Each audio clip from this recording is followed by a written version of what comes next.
All right, and we'll continue with The Running Man. Fair warning, I will obviously not be reading the racial slurs in this.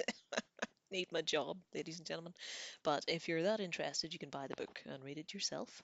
This is it's the Backman books by Stephen King, obviously his alias, and it's Rage, The Long Walk, Road Work, and The Running Man. We'll make our way through them, but we'll do The Running Man at the moment. Minus 89 and counting.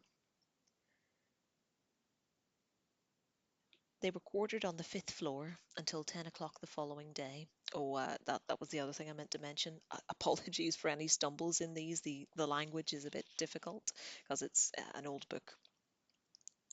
And Richards was nearly out of his mind with anger, worry, and frustration when a young and are you serious?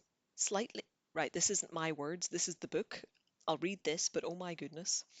And frustration when a young and slightly faggoty looking pal in a skin tight games uniform asked them to please step into the elevator.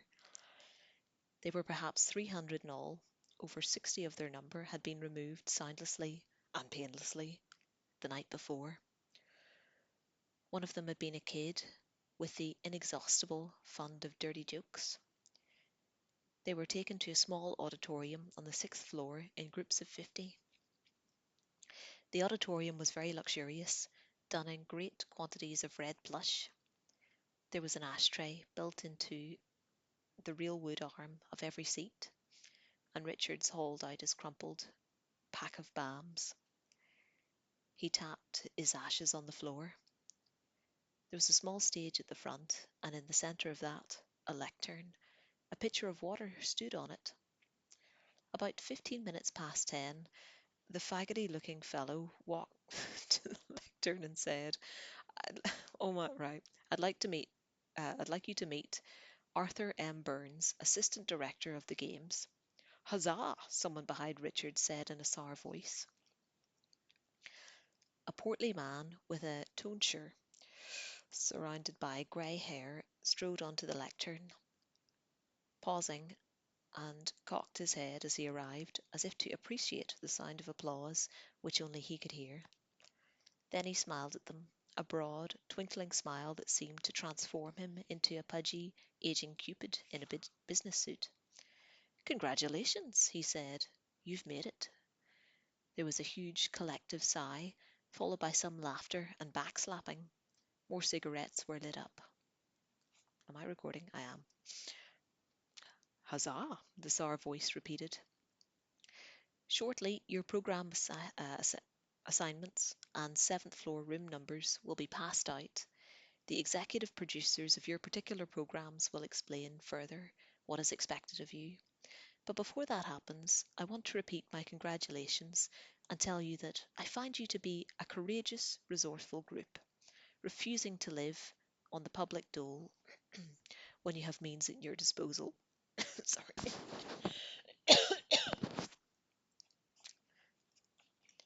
Uh, Courageous, resourceful, public dole, means at disposal to acquit yourselves as men and, may I add personally, as true heroes of our time. "Bullshit," the sour voice remarked. "Furthermore, I speak for the entire network when I wish you good luck and Godspeed." Arthur M. Burns chuckled porkily and rubbed his hands together. "Well, I know you're anxious to get to those assignments, so I'll spare you any more of my jabber." A side door opened, and a dozen games ushers wearing red tunics came into the auditorium. They began to call out names. White envelopes were passed out, and soon they were littered on the floor like confetti. Plastic assignment cards were read, exchanged with new acquaintances. There were muffled groans, cheers, catcalls. Arthur M. Burns presided over all from his podium, smiling benevolently. Uh, that Christly, how hot can you take it? Jesus, I hate the heat. The show's a goddamn too bitter. Comes on right after that. The Flicktoons. This is right. Treadmill to bucks. Gosh, I didn't know my heart was. I hope right. What's happening here, I feel like we need context, is a lot of people are speaking at the same time. Nothing like I expected. I don't think you can. Miserable goddamn. This run for your guns. Benjamin Richards? Benjamin Richards? Here. He was handed a plain white envelope and tore it open. His fingers were shaking slightly, and it took him 2 tries to get the small plastic card out. He frowned down at it, not understanding. No program assignment was punched on it. The card read simply, Elevator 6. He put the card in his breast pocket with his ID and left the auditorium. The first 5 elevators at the end of the hall were doing a brisk business as they ferried the following week's contestants up to the 7th floor. There were 4 others standing by closed doors of elevator 6, and Richards recognized one of them as the owner of the sour voice. What's this? Richards asked. Are we getting the gate? The man with the sour voice was about 25, not bad looking.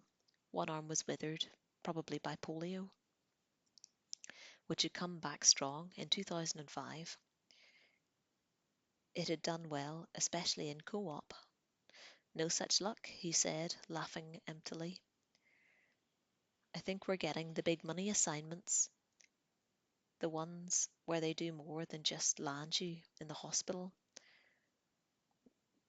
with a stroke or put out an eye or cut off an arm or two. The ones where they kill you. Prime time, baby. They were joined by a 6th pal, a good-looking kid who was blinking at everything in a surprised way. Hello, sucker, the man with the sour voice said.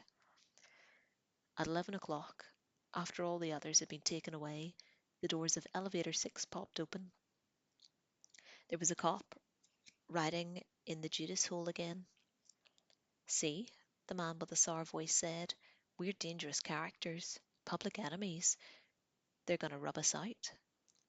He made a tough gangster face and sprayed the bulletproof compartment with an imaginary Sten gun. The cop stared at him woodenly. -88, and counting. The waiting room on the 8th floor was very small, very plush, very intimate, very private. Richards had it all to himself. At the end of the elevator ride, 3 of them had been promptly whisked away down a plushy carpeted corridor by 3 cops. Richards, the man with the sour voice, and the kid who blinked a lot had been taken there. The receptionist, who vaguely reminded Richards of one of the old TV sex stars, Liz Kelly, Grace Taylor, he had watched as a kid, smiled as the 3 of them went by. She was sitting in a desk in an alcove, surrounded by many potted plants, uh, so many potted plants that she might have been an Ecuadorian foxhole. Mr. Jansky, she said with a blinding smile, go right in. The kid who blinked a lot went into the inner sanctum. Richards and the man with the sour voice, whose name was Jimmy Lachlan, made wary conversation. Richards discovered that Lachlan lived only 3 blocks from him, on Dock Street. He had held a part-time job until the year before uh, as an engineer wiper for General Atomics, and then had been fired for taking part in a sit-down strike protesting leaky radiation shields. Well, I'm alive anyway, he said, according to those maggots. That's all that counts. I'm sterile, of course. That doesn't matter. It's one of those little risks you run for the pricey sum of 7 new bucks a day. When G.A. had shown him the door, the withered arm had made it even tougher to get a job. His wife had come down with bad asthma 2 years before and was now bedridden.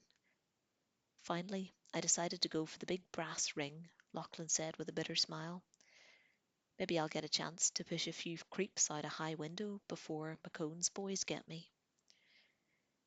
Do you really think it is? The running man? Bet your sweet ass. Give me one of those cruddy cigarettes, pal. Richards gave him one. The door opened, and the kid who blinked a lot came out on the arm of a beautiful dolly, wearing two handkerchiefs and a prayer. The kid gave them a small, nervous smile as they went by. Mr. Lachlan, would you go in, please? So Richards was alone, unless you counted the receptionist, who had disappeared into her foxhole again. He got up and went over to the free cigarette machine in the corner. Lachlan must be right, he reflected, the cigarette machine dispensing dotes. They must have hit the big leagues. He got a package of Bams, sit down, and lit one up.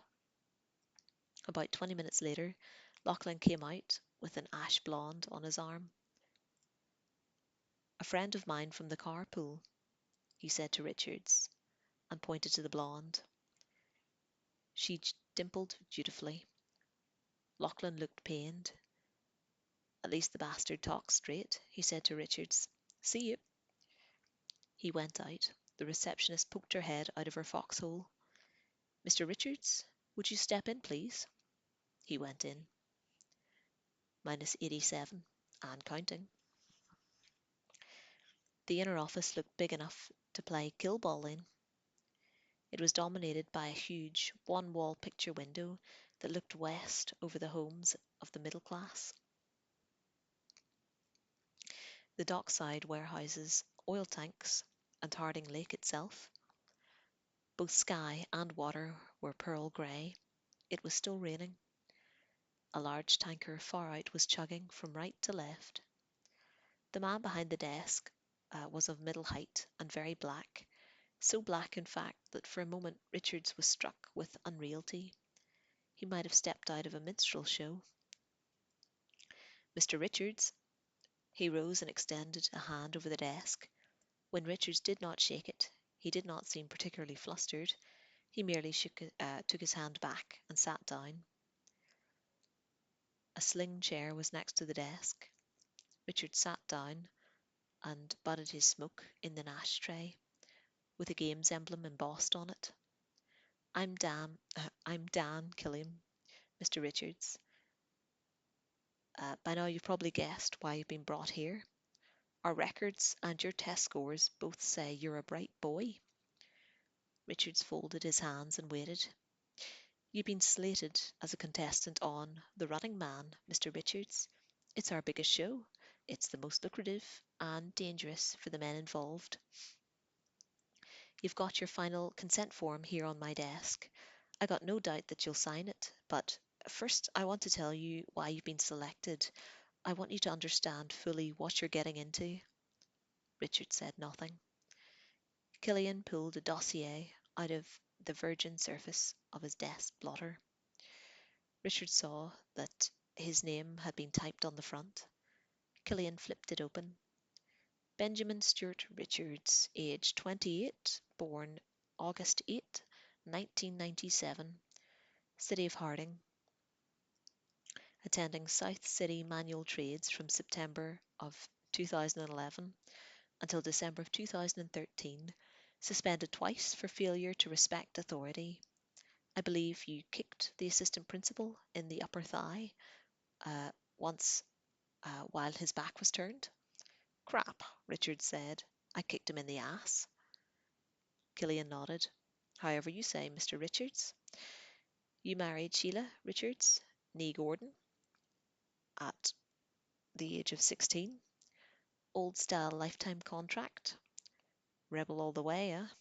No union affiliation due to your refusal to sign the union oath of fealty and the wage control articles. I believe you refer to the area governor Johnsonbury as a corn-holing son of a bitch. Yes, Richard said.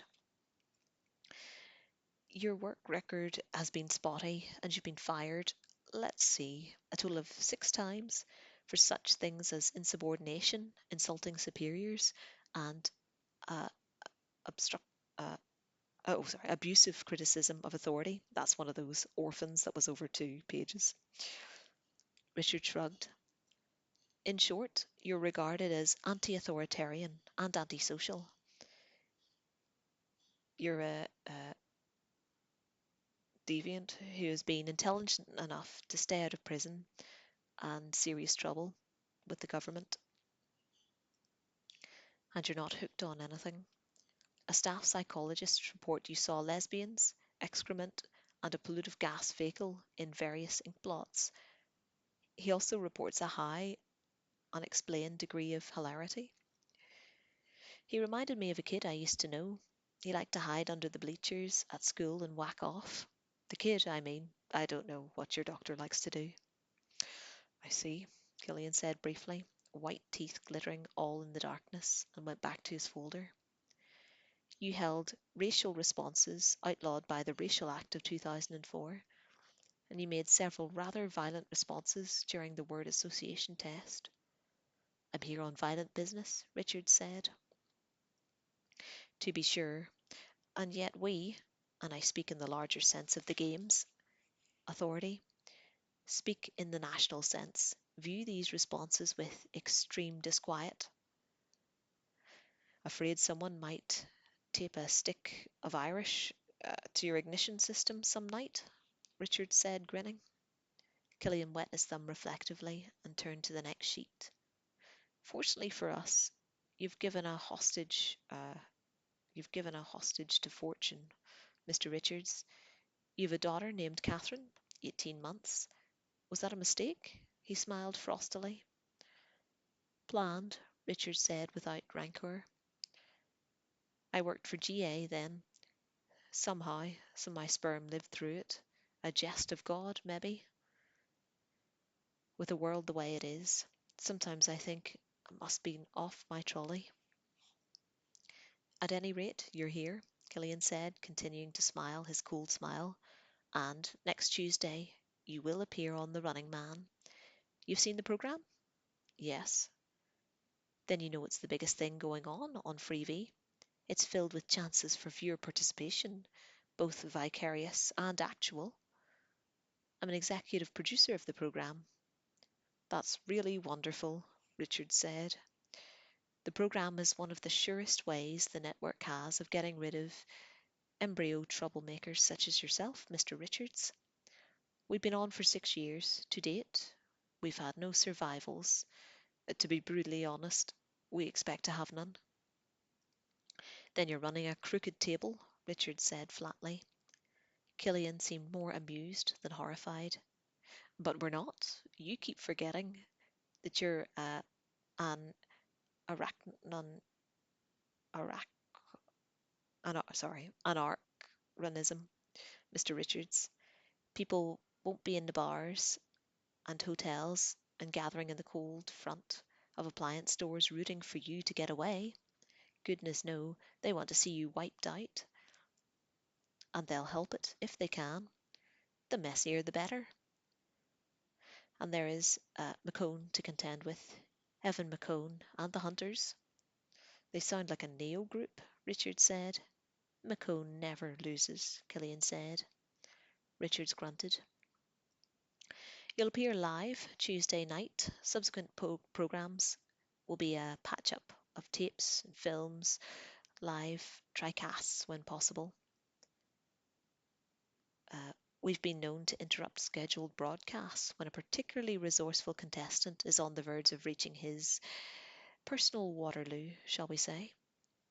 The rules are simply themselves. You, or your surviving family, will win $100 for each hour you remain free. We'll stake you to $4,800, running money on the assumption that you'll be able to fox the hunters for 48 hours. The unspent balance refundable, of course. If you fall before the 48 hours are up, you'll be given a 12-hour head start. Oh, that was two sentences. The unspent balance refundable, of course, if you fall before the 48 hours are up. You'll be given a 12-hour head start. If you last 30 days, you'll win the grand prize, $1 billion new dollars. Richards threw his head back and laughed. My sentiments exactly, Killian said with a dry smile.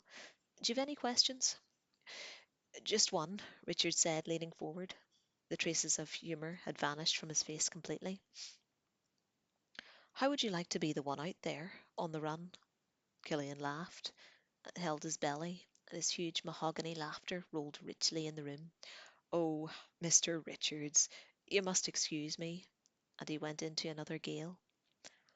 At last, he dabbed his eyes on a large white handkerchief. Killian seemed to get himself under control. You see, not only are you possessed with a sense of humour, Mr. Richards, I. He choked new laughter down. Please excuse me, you've struck my funny bone. I see I have. Other questions? No. Very good. There will be a staff meeting before the programme. If any questions should develop in that fascinating mind of yours, please hold them until then. Killian pressed a button on his desk. Spare me the cheap snatch, Richard said. I'm married. Killian's eyebrows went up. Are you quite sure? Fidelity is admirable, Mr. Richards, but it's a long time from Friday to Tuesday, and considering the fact that you may never see your wife again, I'm married. Very well. He nodded to the girl in the doorway, and she disappeared. Anything we can do for you, Mr. Richards? You'll have a private suite on the ninth floor, and meal requests will be filled within reason. A good bottle of bourbon, and a telephone so I can talk to my what? No, I'm sorry, Mr. Richards. The bourbon we can do, but once you sign this release form, he pushed it over to Richards along the pen. You're incommunicado until Tuesday. Would you care to reconsider the girl? No, Richard said, and scrawled his name on the dotted line. But you'd better make that 2 bottles of bourbon. Certainly. Killian stood and offered his hand again. Richards disregarded it again and walked out. Killian looked over at him with blank eyes. He was not smiling. Minus 58, or sorry, minus 86 and counting. The receptionist popped promptly out of her foxhole as Richards walked through and handed him an envelope. On the front, Mr. Richards. I suspect one of the things that you will not mention during our interview is the fact that you need money badly right now. Is that not true? Despite rumours to the contrary, the Games Authority does not give advances. You must look upon yourself as a contestant with all the glitter that word entails. You're not a freebie star, but only a working Joe who is being paid extremely well for undertaking a dangerous job. However, Games Authority has no rule which forbids me from extending you a personal loan. Inside, you will find 10% of your advance salary, not in new dollars, I should caution you, but in game certificates, redeemable for dollars. Should you decide to send these certificates to your wife, as I suspect you will, she will find that they have one advantage over new dollars. A reputable doctor will accept them as legal tender, while a quack will not. Sincerely, Dan Killian. Richards opened the envelope and pulled out a thick book of coupons with a game symbol on the vellum cover. Inside were 48 coupons with a face value of 10 new dollars each. Richards felt an absurd wave of gratitude toward Killian sweep over and crushed it. He had no doubt Killian would attach $480 of his advance money, and besides that, 480 was uh, pretty cheap goddamn price to pay for his insurance on the big show. The continued happiness of his client and Killian's own big money job. Shit, he said. The receptionist poked attentively out of her foxhole. Did you say something, Mrs. Richard or Mr. Richards? No. Which way to the elevators?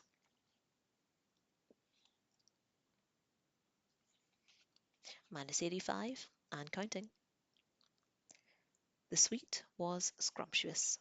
Wall to wall carpeting, almost deep enough to do the breaststroke in, covered the floors of all 3 rooms, living room, bedroom, and bath. The freebie was turned off.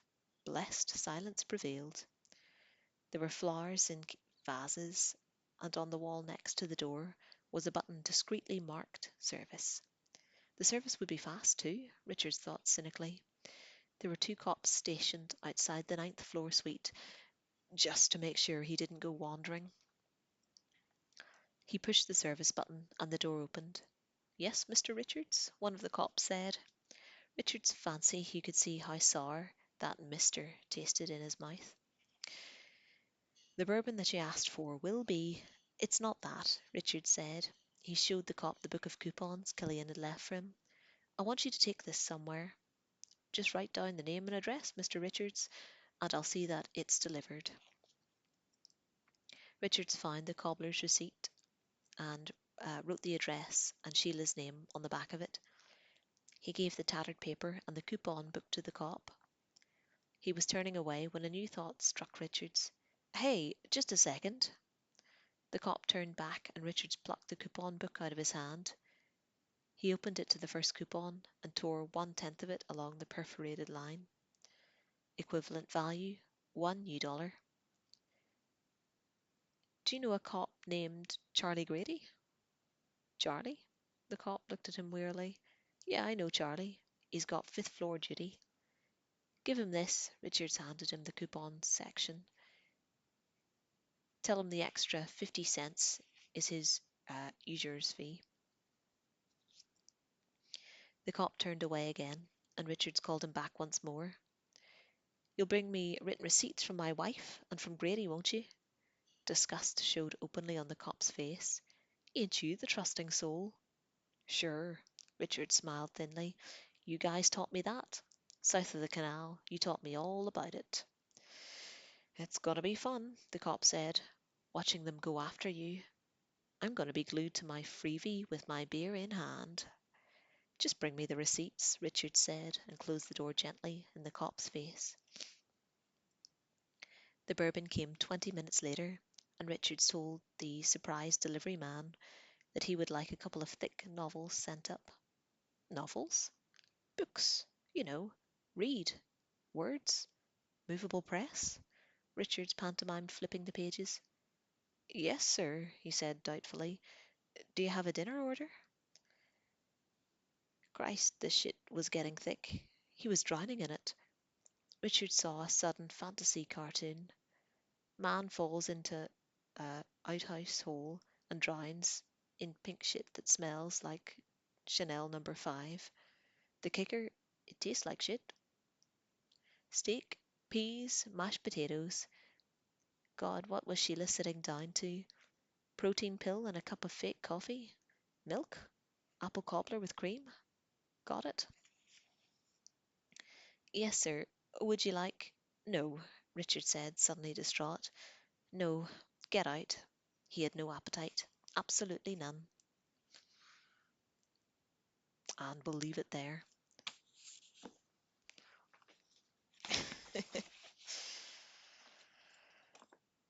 Man, do you think all the slurs is the reason why he didn't want this published under his own name? Or was it just because he's normally horror and it was a bit outside the obviously the horror remit? This is more fantasy. Although I don't know. I think The Long Walk. No, America of the Future. Yeah. Rage is more his speed.